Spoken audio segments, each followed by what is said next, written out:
from that junior team that defeated the Soviets here and then went down to Rochester and won the gold medal as a result of a 2-all tie with Czechoslovakia. We have a skirmish involving Steve Rooney and Harry Berezan. Or is it Jim Poplinski? No, it's Berezan, I believe. And that was before the face-off even took place. And there's some more pushing and shoving in back of the Winnipeg net.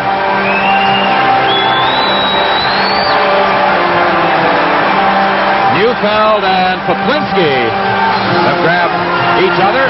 Kevin Guy has Dave Ellett. Berezan and Rooney looked at each other on the face-off and said, "Let's go." To Lube. Lube working against Marois. Penalty coming up against Mario Marois, slashing to that Calgary lineup. Dumped in by Carlisle, and he takes a hit from Kevin Guy. The Howardchuck, a shot, deflected, good save. As Vernon covers up. And now Jim Poplinski sent Thomas Steen flying. And the Flames not only have excelled in a penalty-killing capacity, but they have come up with a goal. Now Patterson and Carlisle doing some shoving in that Winnipeg zone.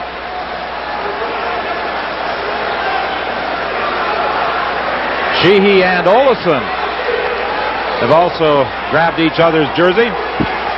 Boschman having words with Sheehy as well. And there's been a lot of this in the series. Vernon keeping the Jets at bay. Here's a blast that goes high up into the crowd. Joey Mullen, who hasn't seen a lot of ice time in this game tonight, and more pushing and shoving in front of the net. Now we've got Mario Marois and Tim Hunter going at it.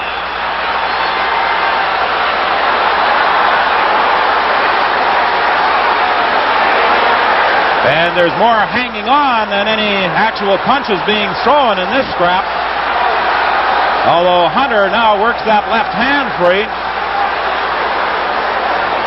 But I don't think anything really serious is going to develop here. The two linesmen, Ryan Bozak and Gerard Gauthier, get in.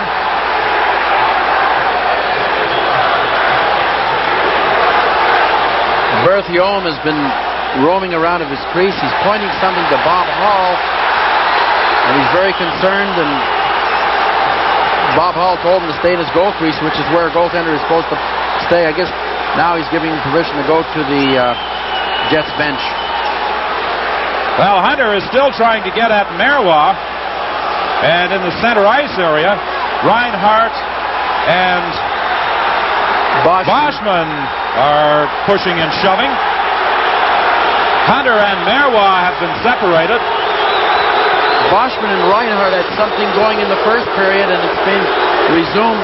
I don't know if they want to go with each other or if they're just talking. And well, both Hunter and Marois, with 55 seconds left in the period, go off to their respective dressing rooms. And we have Neufeld and Guy now going at it.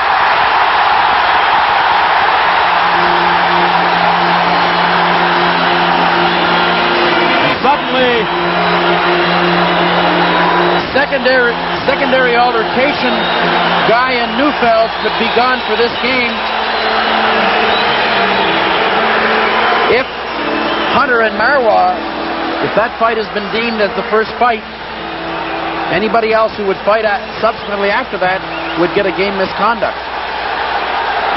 Well, Boschman and Reinhardt have been separated, but we still have Ellett and Mullen hanging on to each other, and Brian Mullen hanging on to Joe Nieuwendyk. Wonder what would have happened if the two Mullens would have grabbed each other. That's right. Hamel in across the line, the shot goes wide, the rebound, and Vernon covers up. Another big save by Mike Vernon. And Vernon may be hurt. Vernon is still down as the pushing and shoving continues in the corner. He had both Wilson and Smale driving in at him looking for that rebound after the shot by Hamel went wide. Gilles Hamel just missed the short side. The rebound came out, and Ron Wilson had the first shot at it, and Doug Smale had another shot at it. Gilles Hamel, of course, he never played the first game in this series. See here where Smale had the chance. And picked up by Kerry Wilson, dumped out to the neutral zone. Jim Kite takes a hit from Poplinski. Randy Carlisle's leg. Thomas Dean is upset. Chance up, great save again. Wrap around by Howardchuk, and Vernon makes another save. First he stops McLean, and then Howardchuk. An injured Calgary player, Paul Baxter, is down. And again, Bearcat Murray comes out. Now, if Baxter is hurt, the Flames will be down to just 3 defensemen.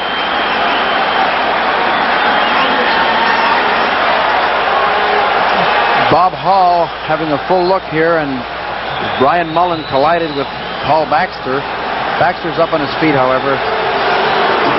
There was no penalty called in the play. Baxter protesting that there should have been. Scotty, you said this is Bob Hall's first playoff game. He's got a difficult assignment tonight here at the Winnipeg Arena with 9:41 left. 41 left. No penalty on the play. Baxter protesting that there should have been. And I'm inclined to agree with the Calgary defenseman. The Flames have already been shorthanded 13 minutes out of the first 45 minutes in this hockey game, and that takes a big toll out of a hockey team. They've done a reasonably fine job staying into this game, and they're incensed naturally with this play. Baxter trying to show Bob Hall that the inside of his mouth was cut with that elbow from Brian Mullen, but there was no whistle and no penalty. So the face-off will take place to the left of goaltender Vernon. 3-2, the Jets lead the Flames. 39-21, the shots on goal. And Baxter still having some problems as he goes over to that. Save again. Wrap around by Howardchuk, and Vernon makes another save. First he stops McLean, and then Howardchuk. An injured Calgary player, Paul Baxter, is down.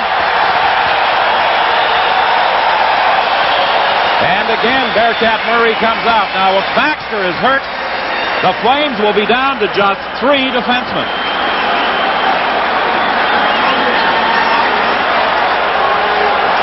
Bob Hall having a full look here, and Brian Mullen collided with Paul Baxter. Baxter's up on his feet, however.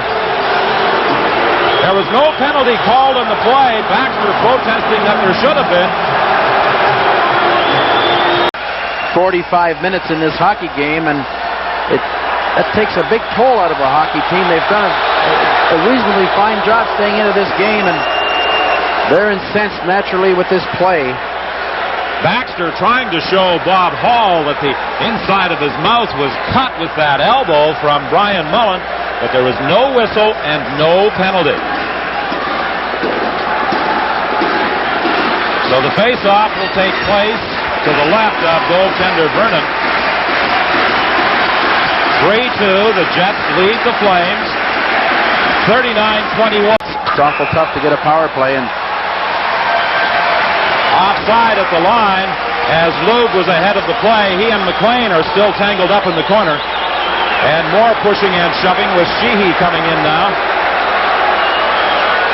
But Sheehy wisely moves out. The Calgary net is empty. The extra attacker out there. They battled for that puck in that Winnipeg zone. Bozak stepped into Allett, and Allett took exception to that. There'll be a face-off with 40 seconds remaining in the Winnipeg zone. The Calgary net empty with Mike Vernon on the bench. Play stood out in my mind. So the Winnipeg Jets move within a game of advancing to the Slice Division Final.